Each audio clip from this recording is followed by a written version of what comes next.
Indian oil के portal को hack करके लाखों का गबन करने वाला आरोपी गिरफ्तार हो गया है। पूरी खबर की डिटेल आपको आगे देंगे। लगातार हो रही बारिश से परेशान किसान ने फसल बर्बाद होने पर फांसी लगा ली। इस पर जिलाधिकारी ने दुख व्यक्त किया है। इसके बारे में भी डिटेल से आगे बताएंगे। इसके अलावा भी बरेली शहर से महत्वपूर्ण खबरें हैं, जानने के लिए बने रहिए बुलेटिन के अंत तक।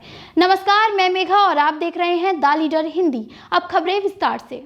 इंडियन ऑयल के पोर्टल को हैक कर गैस पेमेंट के लाखों रुपयों का गबन करने वाले आरोपी को पुलिस ने गिरफ्तार कर लिया है। 14 अगस्त को अमन गुप्ता ने स्थानीय थाने में लिखित सूचना दी थी कि उसके साथ जालसाजी करके उसके इंडियन ऑयल के पोर्टल को हैक कर गैस पेमेंट के लाखों रुपयों का गबन कर लिया गया, जिस संबंध में थाना कोतवाली में आरोपी के खिलाफ मुकदमा दर्ज कराया गया था।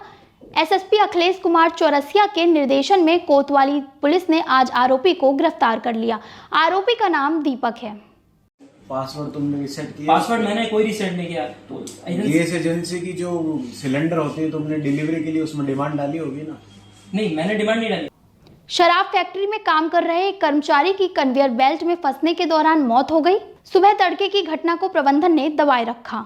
सूचना पर इंस्पेक्टर सीबीगंज मौके पर पहुंचे और फैक्ट्री का गेट बंद करा दिया। शव को पोस्टमार्टम के लिए भेज दिया गया है। घटना रामपुर रोड स्थित सुपीरियर शराब फैक्ट्री की है। बताया जाता है कि पस्तौर गांव के रहने वाले 30 वर्षीय ताराचंद की कल नाइट शिफ्ट थी। फैक्ट्री कर्मचारियों के अनुसार ताराचंद बॉयलर पर काम कर रहा था। इसी दौरान बॉयलर की कन्वेयर बेल्ट में वह किसी तरह फंस गया और उसकी मौत हो गई। सुबह तड़के हुए घटनाक्रम को फैक्ट्री प्रबंधन ने दबाए रखा। इंस्पेक्टर सीबीगंज ओपी गौतम ने मौके पर पहुंचकर फैक्ट्री का गेट बंद कराकर सुबह की शिफ्ट की लेबर को गेट के बाहर रोक दिया। सुबह 7 बजे करीब सीओ सेकंड आशीष प्रताप सिंह भी मौके पर पहुंच गए और उन्होंने मामले की जांच की। थाना सीबीगंज स्थित एक सुपीरियर डिस्टिलरी इंडस्ट्री है में सुबह 5:30 बजे सूचना मिली कि एक श्रमिक का नाम ताराचंद है, पुत्र जीवन, जिसकी उम्र 52 वर्ष है। इसमें जो फैक्ट्री के अंदर कन्वेयर बेल्ट लगा होता है उसमें फंसने से उसकी मृत्यु हो गई है। शव को पंचायतनामा के बाद पोस्टमार्टम के लिए मोर्चरी भेज दिया गया है। अब जिस प्रकार की तहरीर मिलती है उसी के आधार पर मुकदमा पंजीकृत किया जाएगा कि ये एक्सीडेंटल डेथ है या क्या है। इसकी जांच के संबंध में सीसीटीवी भी है। लगातार हो रही बारिश से किसानों को काफी परेशानियों का सामना करना पड़ा है। फसलों के हुए नुकसान से किसान काफी हताश हैं। जिले में 4 दिन की बारिश ने किसानों की फसल को बर्बाद कर दिया है। बता दें, फसल बर्बाद होने के बाद फतेहगंज पश्चिमी थाना क्षेत्र के सतुइया पट्टी निवासी मदन लाल ने फांसी लगाकर आत्महत्या कर ली थी। एक किसान की हृदयघात से मौत हो गई थी। इस मामले को गंभीरता से लेते हुए जिलाधिकारी शिवाकांत द्विवेदी ने एसडीएम मीरगंज को निर्देश दिए कि फसल के नुकसान का आकलन किया जाए। साथ ही किसान की मौत को दुर्भाग्यपूर्ण भी बताया। देखिए, मीरगंज तहसील में सतुइया पट्टी गांव में एक मदन सिंह नाम का काश्तकार ने कल फांसी लगाई, उससे उसकी मौत हुई। वह व्यक्ति पहले सहकारिता विभाग में एक कर्मचारी था जिसके विरुद्ध कभी कार्रवाई हुई थी और वह सेवा से बाहर किया गया था। कुछ गबन के भी मामले चल रहे थे, वो डिप्रेशन में चल रहा था और साथ साथ उसी डिप्रेशन की वजह से वो नशा का भी आदी हो गया था। मदिरा भी बहुत ज़्यादा पीता था। गांव वालों से जो जांच से पूछताछ से पता चला तो ये घटना दुर्भाग्यपूर्ण थी। उसकी फसल भी नष्ट हुई है और गांव के लगभग 60% लोगों की फसलें नष्ट हुई हैं। फसलों के का जो क्षति हुई है उसका आकलन कराया जा रहा है और नियमानुसार उसे जो भी राहत दे होगा वो दिया जाएगा।